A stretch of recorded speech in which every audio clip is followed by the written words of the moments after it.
Kakaiba naman ang estilo ng isang mga awit para hikayatin ng publiko na magmahalan at magkaisa sa kabila ng pagkakaiba. May kwento si Angeline Valencia.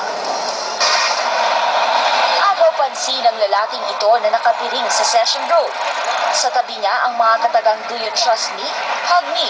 Paraan ito ng mga awit na si Clifford Allen Estrada para hikayatin ang publiko na magtulungan at magkaisa. Ito'y bilang paghahanda sa pagdating ni Pope Francis sa bansa. Ito yung nagpapalala sa atin na itong year 2018 ay tayo sana ay magbago, parang ganun lahat-lahat.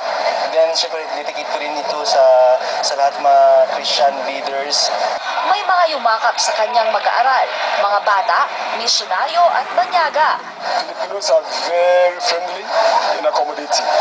And I'm happy to be with them. It's friendly. I just thought it was harmless. I like hugging people.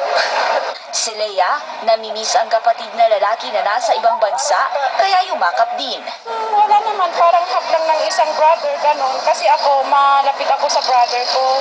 Laki siyang wala, kaya every now and then pag ganun, talagang parang pakilamtan ko, kapamilya ko talaga. Meron din namang nailang yumakap. Hindi ako touchy na tao.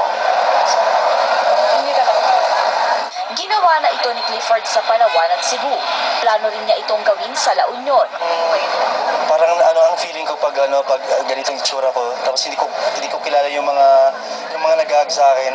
Parang nakakawala ng stress. Naitampok sa July 24, 2010 episode ng Maalaala Mo Kaya ang buhay ni Clifford. Ang mga awit na si Eric Santos ang gumanap bilang Clifford. Sentro ng istorya ay ang pagsusumikap ni Clifford at pagsasakripisyo nito para sa pamilya. Taong 2013, itinanghal siyang New Male Recording Artist of the Year ng Philippine Movie Press Club Star Award. Angeline Valencia, ABS-CBN News.